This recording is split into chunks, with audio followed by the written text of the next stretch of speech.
And what's going on? A good Monday afternoon to you. This is the Ameren, Illinois Lunch Show with Claibs and Joe here on claibsonline.com. I'm Joe Roderick. He's Mike Claiborne. And as you can see behind us, we are out here at 850 Homer Adams Parkway. It's the home of Mungenast Alton Toyota. And we will be out here for about the next hour or so. Claibs, so many new and used Toyotas out there on the lot. Man, they're in the showroom today. They have a lot. Well, you know why? It's a nice day. They sell them. Yeah, that's why. But they have some with your name on them if you're thinking about a car for the holiday, and they do rentals as well, right? Mm-hmm. Yes, they do. So, I've rented a few cars from the folks here. So there's a lot of fun things going on here, and there's a lot of people in the festive mood as far as the holidays are concerned. So if you're thinking about a car, maybe for your significant or maybe for one of your youngsters, they have new and pre-owned cars here and a pretty healthy selection. So come on out and check us out.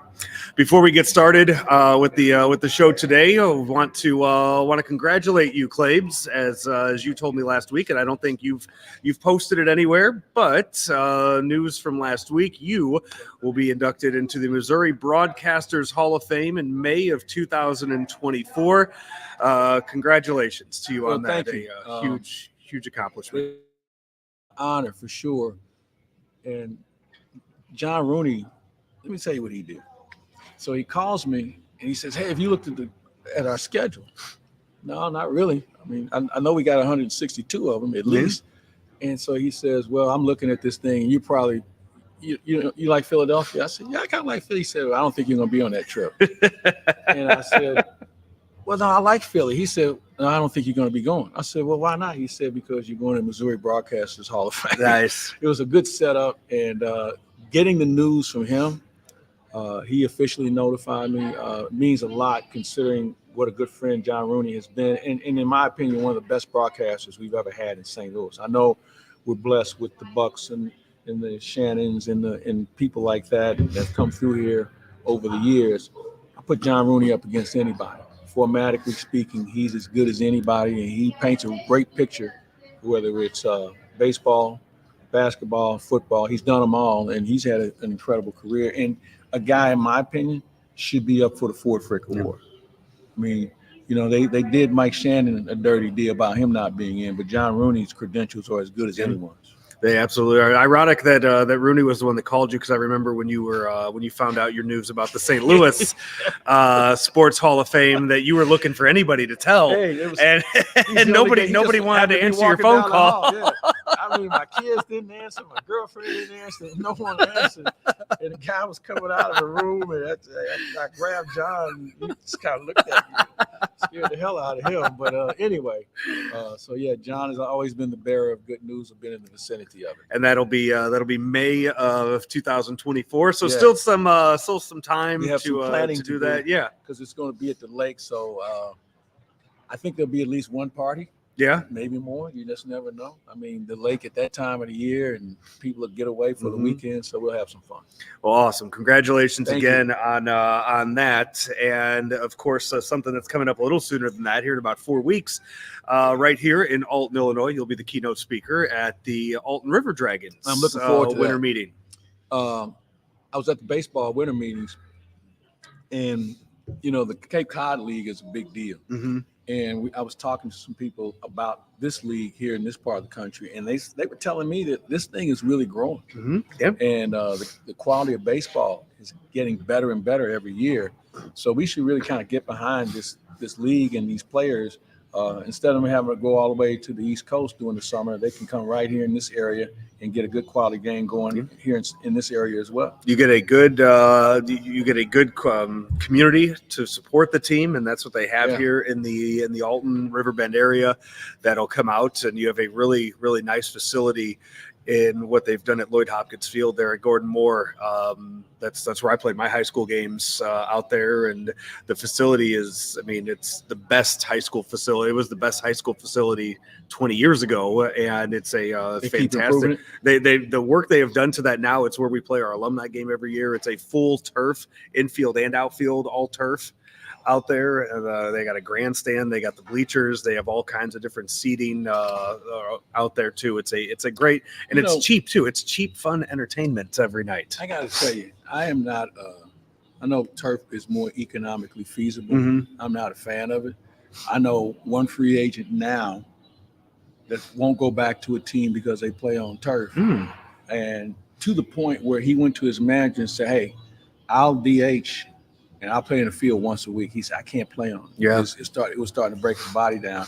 And there are more and more players that are feeling that way. We see it in the NFL. You see it in MLS. I mean, MLS too. Yeah. At some point, they got to figure it out. I was thinking of this last week because I'm going through and I'm trying to plan out my son's team's schedule for 24, trying to look at different tournaments and stuff. And one of the big things with these tournaments, you like to pick the fields that have turf. Rammers Place, Right. Ballparks National, it's all turf. We're going out there for a tournament this year. And one of the nice things is, you don't have rainouts. True. For that. And that's great for youth sports. Yeah, one of the things I was thinking, on you can't make up the games. You'll have a small window. I get that. But that's great, and that's great for youth sports. But what I'm wondering, because all these major league fields, Busch Stadium, grass field, they always will. They always will. And when you have a grounds crew, when you have the money to have a draining system to where it could pour for 2-3 hours and 15 minutes later you never do it. When you have that, you can play that. You can do that every season. These youth places can't do that. They can't afford to lose games. No, they can't afford to lose weekends on it.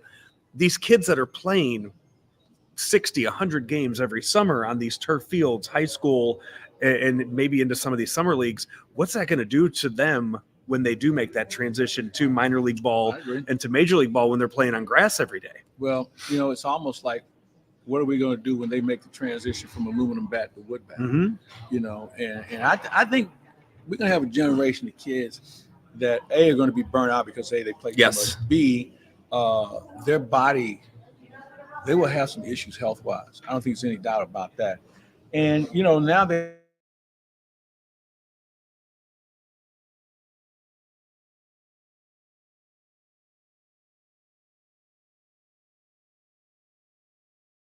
yards, and apparently it's a little easier for some to manage. I don't get it. I mean, the thing is, that's one I haven't heard of. Yeah, coconut husk. It's very new. I think it's been in play for maybe 3 years in some ballparks, and they say that's going to be next because the ground or tire rubber, it comes with a lot of other health concerns that they're running across also. So, it's one of those things where I get the economics with it, and as you mentioned, from a youth standpoint, I certainly get that because your window's too short. Yeah. It is, and the money that's involved in it too is, the parents out there aren't making as much Shohei. No. No $700 million contracts out there. Let's talk about that. News broke Saturday afternoon.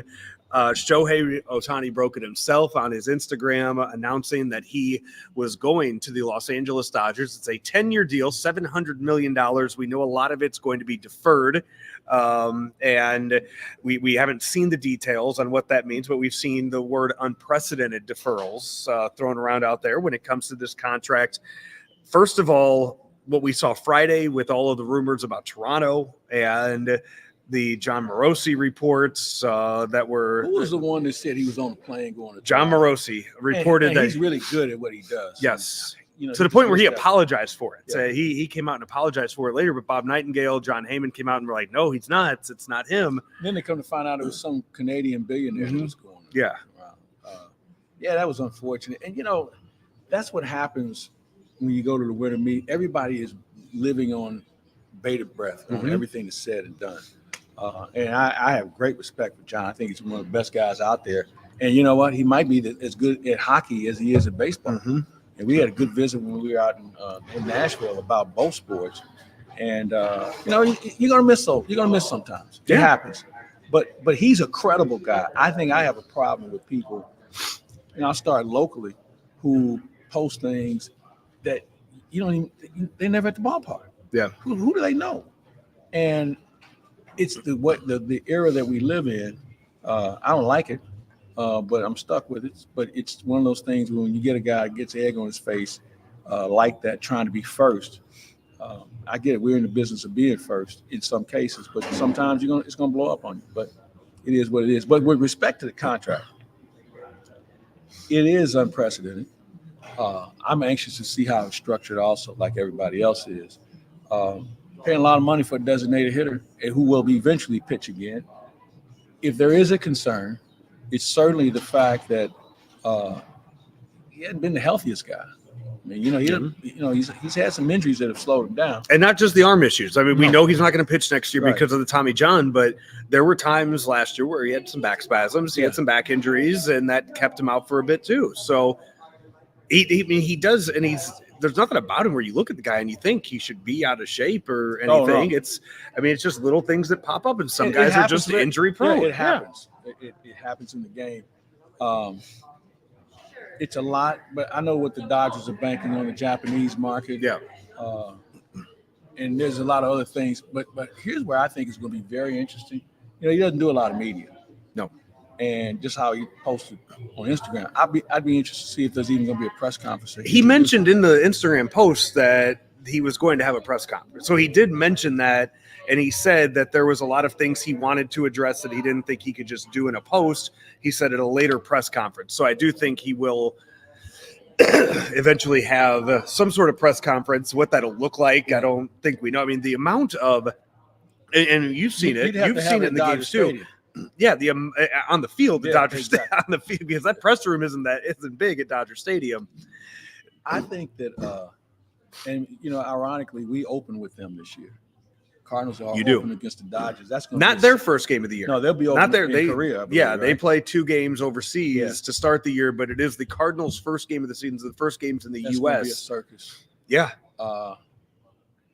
I really don't envy the people in the PR department in trying to find adequate seating for everyone, because Dodger Stadium's press box is a little bit on the small side. Mm-hmm. It's going to be a circus, but it's good for game. It's good for the game. I mean, I just don't think anyone fathoms $700 million. Right. Okay? But you know what?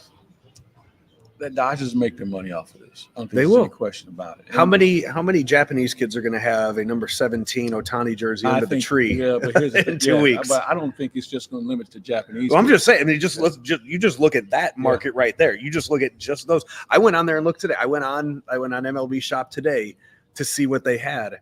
And the first 2 things, as soon as you get an MLB Shop, it says coming soon, Shohei Otani Dodgers. What do you think coming soon, Juan Soto Yankees. What do you think that'll go? Whatever it says. So you click on it, they don't have everything set yet. It said starting at $39.95. So I think those are like the jerseys. Those would be the youth T-shirts that have that. It said starting at $39.95. So I think that's what the starting price will be for that. You mentioned Juan Soto, who will be the next guy that'll break the bank next year. Now he won't get $70 million. No. But I tell you this, I bet he'll be in that 55 to 65. You think so? Yeah. I was thinking 10 years, 45. That's what I would think for Soto. No. Does he even go to free agency? The Yankees lock him up long term? Well, who's going to compete with the Yankees? Right. And I think that's something you have to take into account. So he has fewer bidders. Mm-hmm. And I guess here's a question. When was the last time the Yankees let a guy walk out of there that was a prominent player? Right. So they can find money. I'm trying to think who that would be. That would have who left the Yankees in the prime of their career as a free agent? That's my answer. I know. It had to have been a pitcher, right? I mean, would it have been a pitcher? I don't know who it would have been, period. Yeah, I'm trying to think right now. A player in his prime that left the Yankees to go somewhere else. I want to get back to that because I do want to stay on the Otani thing because there's multiple things to look at with this. First of all, you are going to see the dam break now. You saw all the teams that were in on Otani. Now they have to figure out what their plan B is. I know that Cody Bellinger's fiance posted a picture from Toronto this morning on Instagram. So the rumors are that Cody Bellinger is now going to be their replacement bat in the lineup for the Blue Jays. So that now leaves a hole for the Cubs that they have to fill. And if you're the Angels and you're Mike Trout, what are you thinking today if you're Mike Trout? That you just lost Shohei Otani. You've never won a playoff game when you had Shohei Otani, and now you have now what do you do next? You're considered to be the best player in the game, one of the best players of all time. But you can't stay healthy. Right. So do you ask out though? I don't know. I think he's got to give Ron Washington a chance. Okay. And I think the Angels will be active in free agency, and I think they'll be active on the trade front. You know, they're starting to build their organization back. And ironically, they have some Cardinals working in their front office, former Cardinal front office personnel. So they're starting to put some things together. I think Ron Washington is the ideal guy to go there. So I think they're going to be engaged because they have to be. Mm-hmm. I mean, you know, now the market in LA is Dodgers, Lakers, Rams, you know, down the line. And so the Angels have to find the Angels have to be in the top 4 or 5 in that conversation as far as attention is concerned. The Clippers are about to get their new stadium. Yeah. That's gonna put them out there. And here's the other thing. The Angels probably need a new ballpark. Yeah. You know, they have one of the oldest. It should be up there. Yankee Stadium, Dodger Stadium. Not Yankee Stadium, no, Fenway. I mean, Fenway, Wrigley, Dodger Stadium. Dodger Stadium. Angels probably a 4th. Oakland Coliseum, but I mean, you were assuming they're just no, but they would, their history. Yeah. So I think the Angels have to be 4th. Yeah. That was built in what, the 60s? Yes. About 65, something like around there. Yeah. So they're going to be looking for a new home. They do a nice job at that ballpark. It's a really nice place, but you know, everybody wants a new place. So the Dodgers right now, you have Mookie Betts, Freddie Freeman, Shohei Ohtani, 1, 2, 3 in that lineup. Max Muncy in there too, who had a very good They're going to be season. stacked. Are they though after 5? Well, after your 5th hitter, I mean, you got Jason Hayward to play right field. Yeah, he had his best season. Right. You know what? They'll score a lot of runs early. They got some other guys. The outfield, the center fielder they like. Outman? Yeah. Mm-hmm. I wasn't impressed with him. Chris Taylor, you give him another Taylor, chance, you just throw him out and left next year? Until you find somebody else. Mm-hmm. He's serviceable. You know, they're going to have a good lineup. I think the question for them is their pitching. Yeah, I was going to say, who do they have to pitch? Yeah. I mean, where does this put Kershaw? You know, I mean, hell, they can spend money as much as they want to. Right. I think they have to be careful. When's Kershaw going to be able to pitch next year? Good question. So they're going to be on the market looking for pitching as well. I know there's been an association with a young man from Japan. Maybe they go for him as well, but they still have a lot of question marks because they have some guys that are coming back from injury from last year, and they threw some guys in the fire that just weren't ready. So they have some work to do. So then on the other side, Juan Soto with his trade to the Yankees. Now you have another stacked lineup over there. They've completely redone the outfield there in New York, adding Alex Verdugo from the Red Sox. That's how bad the Red Sox wanted to get rid of him, that they traded him to the Yankees. I don't know what happened there with Verdugo because he's a tough, hard-nosed player. But there was a disconnect somewhere along the way. And you know what really is still kind of staggering about this is we all thought Harrison Bader was going to be their center fielder for the next 5 years. Mm-hmm. He still doesn't have a job. They moved on from him. I talked to Aaron Boone about him. I said, "What happened, man?" He just kind of said, "Well, you know, he was hurt a lot.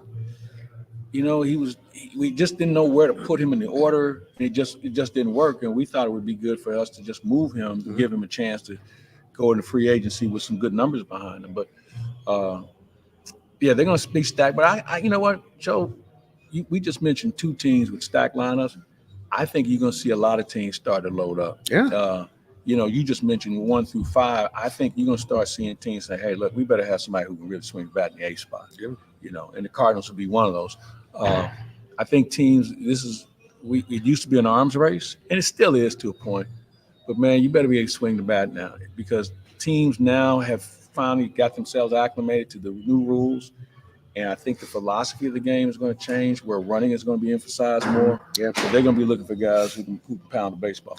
We will we'll get into some Cardinal talk here in just a bit. I know Bob Ramsey and I are planning to do a Daily Cards off-season edition later on this afternoon, talk about the Shohei deal, talk about the Tyler O'Neill deal, which we're about to bring up here in just a bit as well. We are out at Mungenast Alton Toyota here at 850 Home Rams Parkway in Alton, Illinois. That's the home of today's Ameren, Illinois Lunch Show with Claibs and Joe here on Claibs Online. Let me get this straight. Graybar is a distributor? Yep. For more than 150 years, we supported electrical and datacom projects all over the country. So you can get me products wherever and whenever I need them? Yep. thanks to our expansive national logistics network. For any industry? Yep, from construction sites and industrial plants to schools, hospitals, and just about everything in between. So you could say Gray Bar is much more than a distributor. Yep, you could say that. They really do it all. Yep.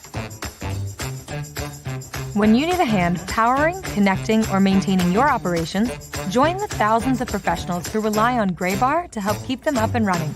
Yep, Gray Bar does that. Back here, it is the Ameren, Illinois Lunch Show with Claibs and Joe here on claibsonline.com. Joe Roderick, Mike Claiborne. We are out at Mungenast Alton Toyota, 850 Homer Adams Parkway. Find them online at altontoyota.com or on the Missouri side of the river, stlouisacura.com. The St. Louis Acura store, Mungenast St. Louis Acura over there on Manchester. Claibs, we talked a lot about the Shohei and the Soto deal. If you missed any of that, you can find it in the podcast later on this afternoon. But the Cardinals also made a move over the weekend as they traded away Tyler O'Neill. So far, John Mozeliak, they came into the offseason. They wanted to pick up 3 pitchers. They wanted to trade Tyler O'Neill. We are not at Christmas yet, and he has accomplished every single one of those goals. He went out there and he went to work. He didn't mess around. Nope. And there's more to come. Yeah. I mean, because this team is not set yet. I think they'll work obviously on the bullpen.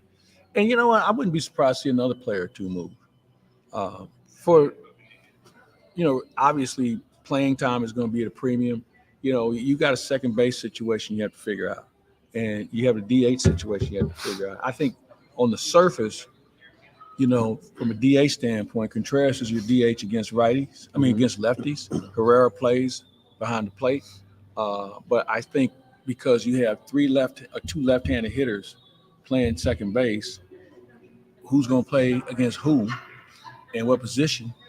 Do you also rotate and maybe move Gorman to third base sometimes and let Arenado DH? There's a lot of different combinations. So I think what it comes down to is matchups. Yeah. And who swings the bat well against whom.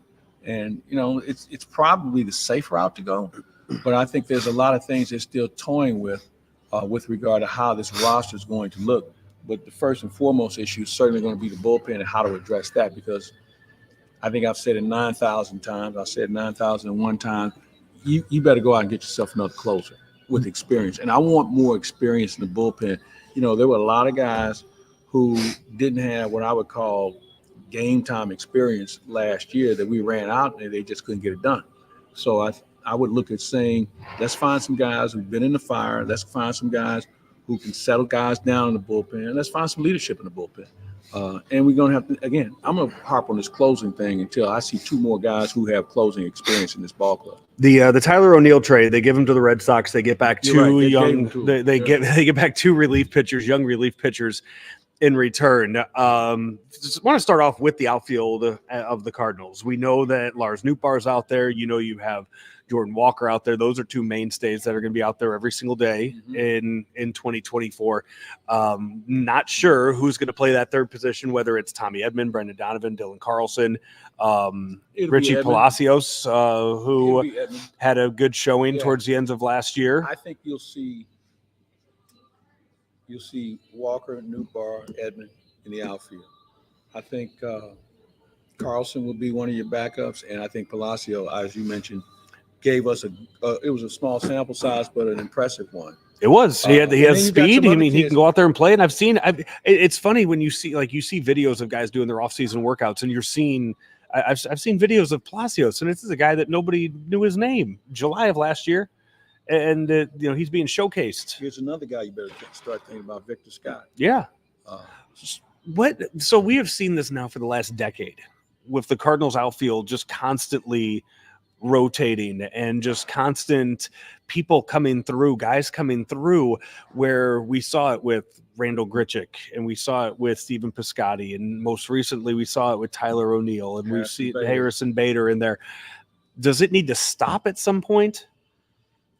Good question. It really feels like it's the second base position in the 2000s. That's what it feels like. Yeah. But I know you can get away with that in the outfield. I think you have to have more stability. And I guess the question is, where are they missing? Because they assume these guys are going to be good players, and then they get to a certain level and they level off. And they don't get any better. And how do they need to be better forecasters on where they think this person can be? Because it is a revolving door that I think has made people uncomfortable. Now, the good thing about it is not many of these guys that have come through here have gone on to flourish at a higher level. Now, you can talk about Rosarina and Garcia, but they were here for a brief period of time. Yeah. We really didn't know what we had with those guys. And Garcia failed where he went next, too. Exactly. It took him a long time. And a Rosarina, that's one that baffles me, because for as much shit as people want to give the Cardinals for missing on him, now he's in all these trade rumors with the Rays. So what are the Rays trying to get rid of from that? That makes me question a few things. I mean, yeah, he's a really talented player. We've seen what he's done in the postseason, but now why are the Rays shopping him around? There's something going on. I have my suspicions, but I think that in this situation, I think when you talk about moving a guy, there's something to it, because it's not like the Rays have Willie Mays ready to take the job, okay?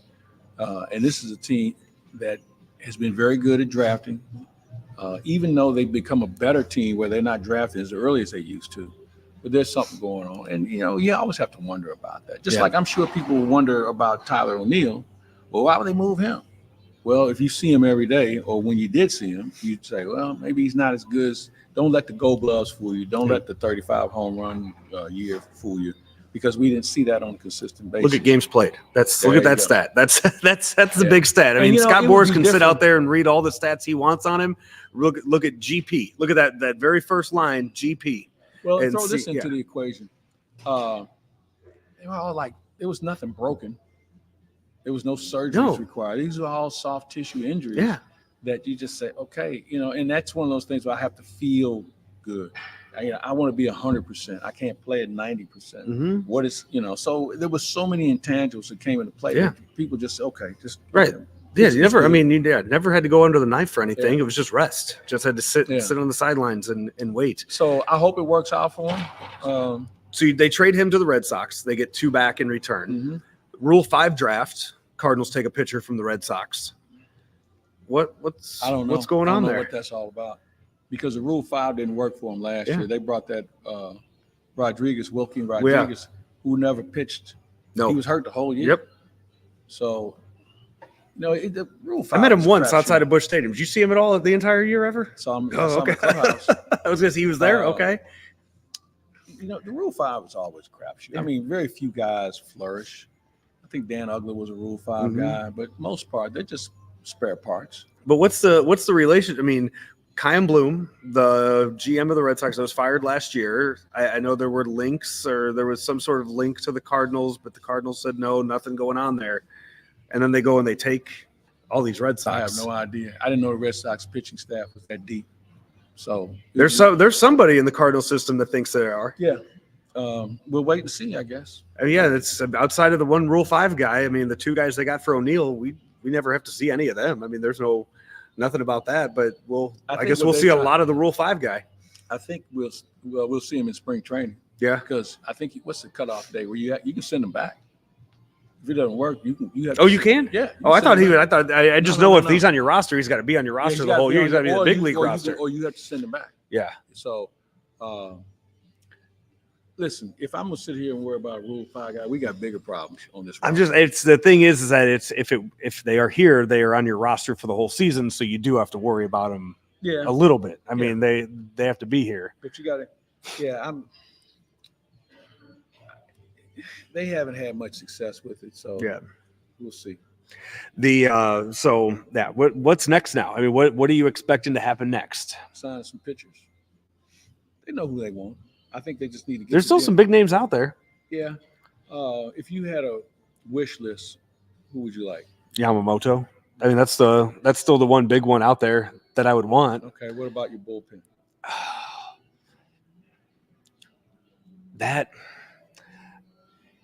There's a lot of, I think, bullpen arms out there that you could take flyers on. You look at some of the. Who do you like? Who's the guy from Houston last year? Baton? Yeah. Yeah. His name's been linked to the Cardinals. Yeah. I kind of wish they'd have kicked the tires on Craig Kimbrell. Does he want to close, though? I mean, he went to Baltimore, and Baltimore, what's their big Felix Bautista? He's out all next year. Right. So Kimbrel knew what he was doing. I mean, he's going there to be their closer for one season. He could be one here. But he's got to compete here. He knows it's his job for the year. If I have my brothers between him and Helsley, I'm gonna give him the ball because Helsley doesn't get the ball or doesn't have a chance to get the ball as much as you would like for him to. So, and let's say what happens if they get Jordan Hicks? Yeah. So who's your closer? I mean, Helsley starts as your closer. Why? Hicks was more effective. Here's the thing that Hicks did that Helsley wouldn't do. He took the ball 3 days in a row. Okay. You couldn't get Helsley to take it three days out of a week. How do you, because you're going to be going into arbitration again with Helsley, right? Yeah. How does that go? I mean, how does that converse? Because last year, some of the stuff they threw out there about his inability to work often. I mean, are you worried about damaging that relationship to where he? No, listen, arbitration is not good. Right.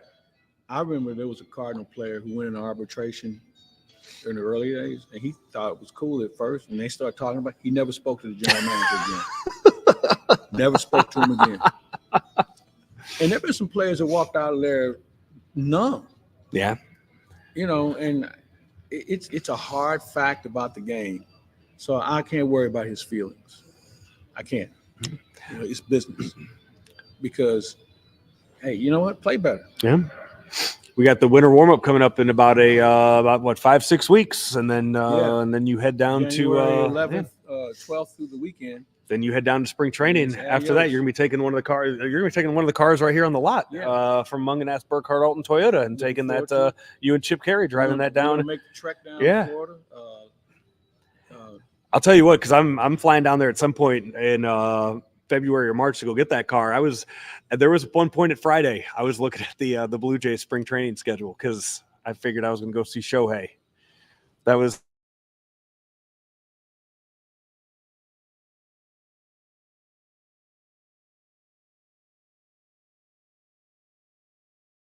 see him in a Blue Jays uniform.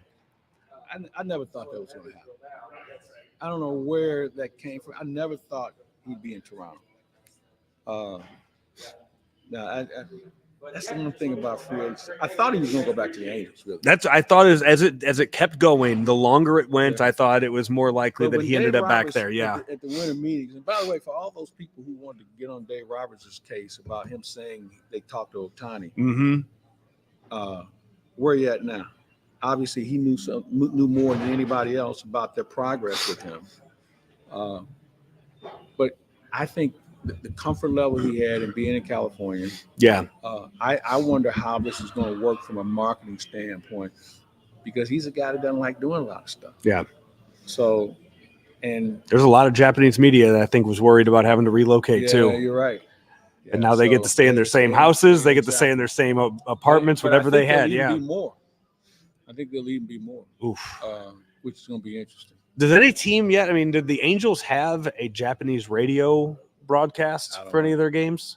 I don't know. They don't even travel there, guys. That's The Angels or Dodgers will do that. Yeah, I'm wondering where they're going to put them at. In the booth. I'm serious. They're going to move you guys. We're not going anywhere. I look forward to seeing where you're at that first game of the season. We are out at Mungenast Alton Toyota. We are going to take a break. When we come back, wrap up the show with some football talk, NFL and college here on the Ameren, Illinois lunch show with Claibs and Joe.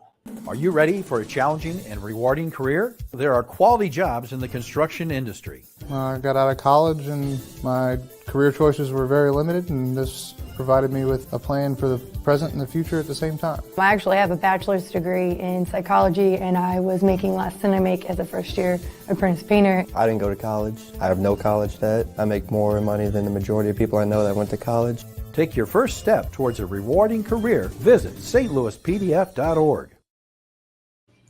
Final few minutes here of the Ameren, Illinois lunch show with Claibs and Joe here on claibsonline.com. He's Mike Claiborne. I'm Joe Roderick. We are out here at 850 Homer Adams Parkway in Alton, Illinois, the home of Mungenast Alton Toyota. A lot of baseball stuff in the first half hour of the show. If you missed any of that, you can check it out later this afternoon on the podcast. Search for Claibs online. Claibs, real quick, college football, not a whole lot happened in this past week, but the Heisman Trophy was given out to Jaden Daniels of the LSU Tigers, and all the games I watched this year, he was the best football player I saw. He was the best quarterback you saw. Best quarterback, yeah. See, I'm not a big fan of the Heisman Trophy, and I'll tell you why. They've turned this thing into a media circus along with who has the best stats from a quarterback standpoint. Because anybody else, there's a lot of good players that played this year, but they don't seem to be recognized in the same manner. And I've always had a problem with that because he's the best player at his position. Because you can't tell me there aren't guys who are really good at other positions. And I get it, the quarterback is the highest profile position. But the manner how they did, they have over 800 people voting on this thing. That's too many. You know, and if you have a good sports information director who can get information to these voters like they do, it becomes a campaign of who can promote this guy the best. So I'm happy that he won the award. I thought he was the best quarterback. He was a difference maker. I'm anxious to see what he looks like at the next level. But as far as a Heisman itself, I think it's been really diluted over the last few years. Cody Schrader got one first place vote. Got a handful of third place votes Frank too. Probably voted for him. Frank got a vote? Frank's a voter. Oh, okay. Then yeah, Frank voted for Cody Schrader first. Yeah, exactly. And you know what? I really like his story, and I think he's a good player. I'm happy for him. We need more of those, and I think he's such a great example for young people, period, not just in college. And I hope he has a really good future at the next level because he's checked every box you'd ever hope for in a player, his diligence and his work ethic. And I got news for you: it's going to be hard to replace him next year. It's going to be hard to replace him. I know they got the guy from Georgia State, I believe, the running back from Georgia State just announced. Yeah. So, but let's not think that that's always going to happen. Yeah.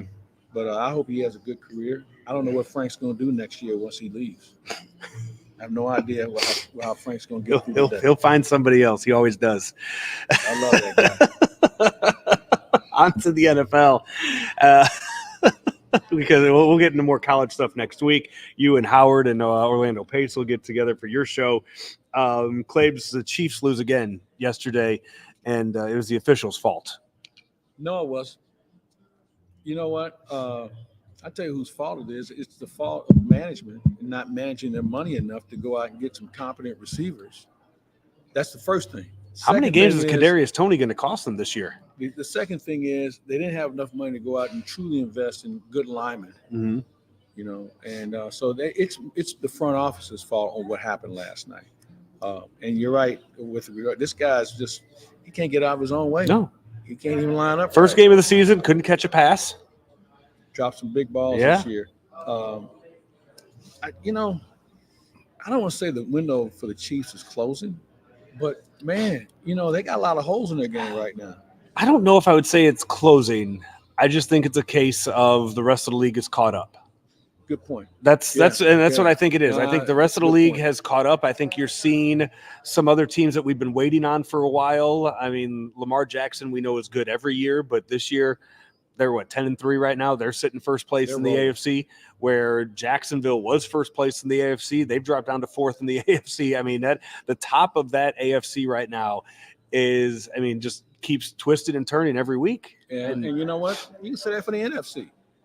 As bad as the 49ers were about a month ago, they're as good as they are now. Dallas. Eagles still control their own destiny, though. Dallas has said, hey, you know what? We can play in this game. And then you have that second tier of teams. Is Detroit real? No. No, they'll win the North. They'll get a home game and see who they get faced up against there. Here's the deal. You think they can win the North, but what happens if Green Bay steps it up? Because their quarterback is now starting to figure it out. Do they have 2 games, though, on Green Bay, I think. Yeah. Don't they? But the Green Bay did beat them. Right. So they would have the tiebreaker, and I don't know if they play again or they've already played twice. Okay. I think they do. But Green Bay would have to – and let's face it, there's going to be a team that's going to get in by the skin of their teeth. Yeah. because of the division. Well, whoever the NFC South representative is. They have no business. You know, They're kinda either Florida going State. to have a top 10 vote or they're going to be in the play or hosting a playoff game. That's yeah. So I mean, it's kind of all over the place. Which these final weeks of the season are so important, obviously, for postseason play. But who can stay healthy? San Diego lost their quarterback to a finger injury. Yeah, and you look around the league at how many guys have gone down this year. I just think 17 games is just too many. Yeah, the one I couldn't believe it until yesterday. I'm sitting there, I'm watching the afternoon games, and I see breaking news come across the screen, and the breaking news report was that the Browns have named Joe Flacco their quarterback for the rest of the year, and I'm like, this shouldn't be breaking news. And I go and I look, and then I go and I look, and I see the Browns are 8-5. And they got a hell of a defense, man. That defense is no joke, man. Myles Garrett, you can't block him. No, there's not a man alive that can block him one-on-one right now. Is he the best defensive player in the NFL right now? There's no doubt. And there's some good tackles out here, but you know what? I think if Myles Garrett, he can beat anyone one-on-one.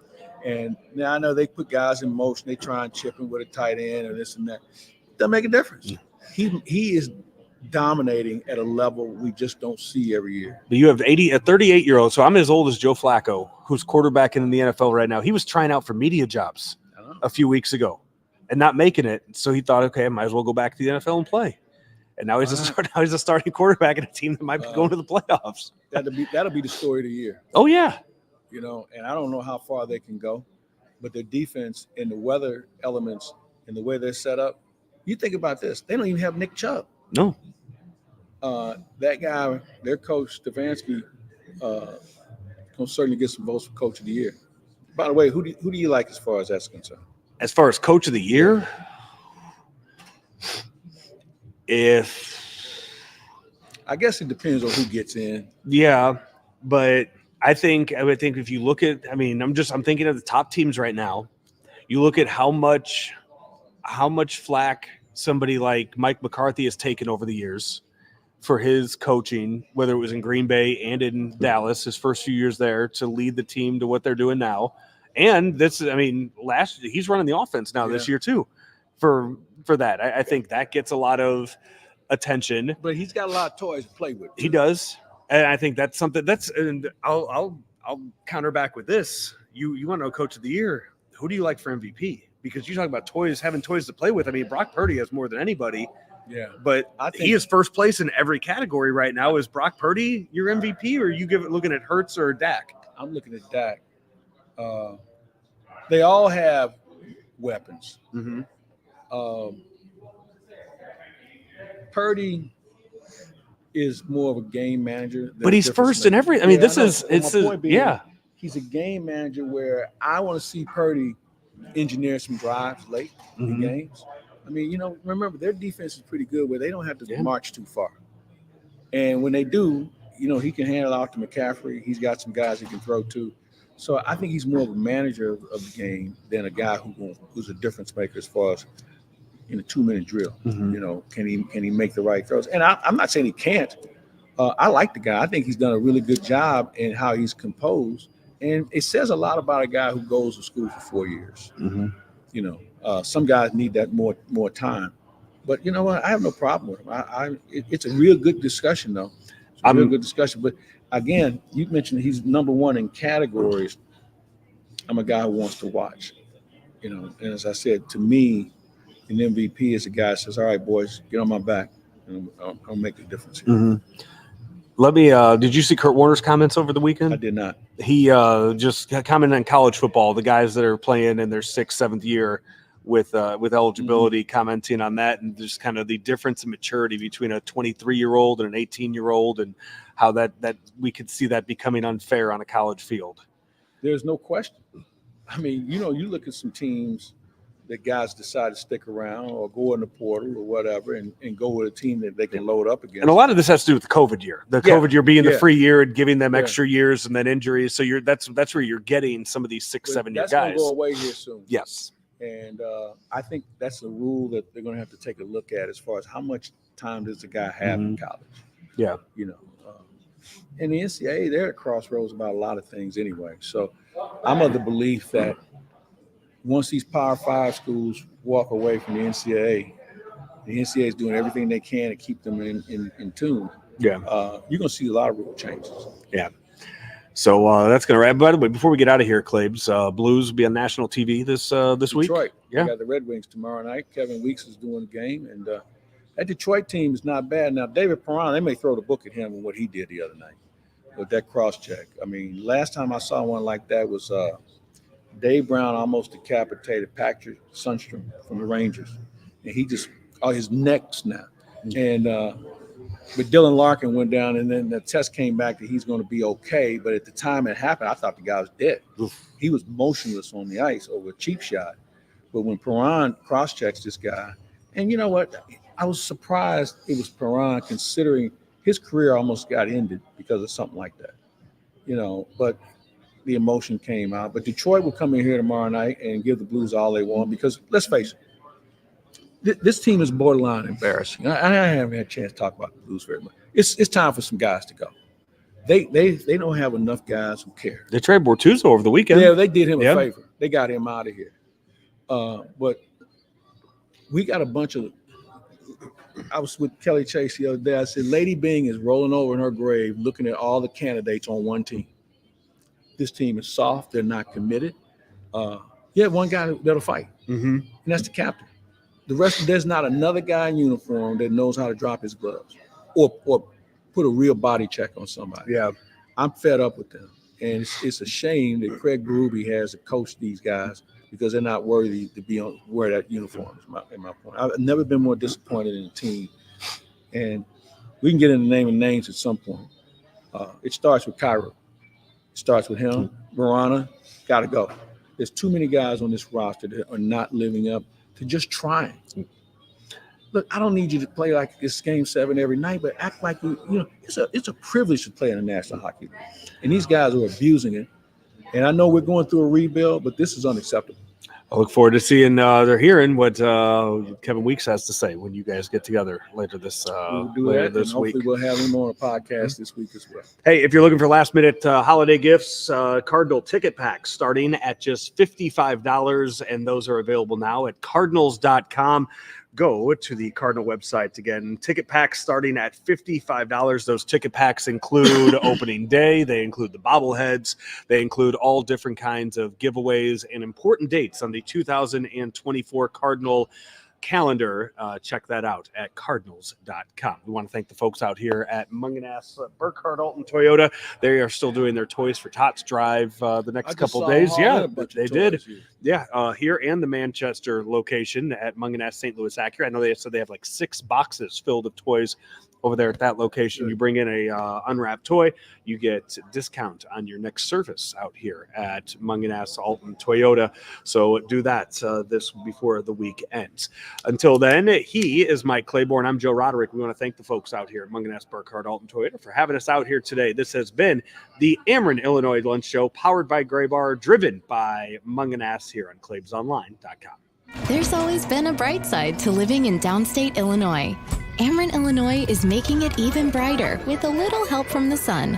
Right now, we're building a next-generation solar facility to bring you cleaner energy for generations to come. It's good for the environment, your neighborhood, and everyone living in downstate Illinois. That's brighter thinking. That's energy at work. Learn how you can participate in solar programs at amerenillinois.com/renewables.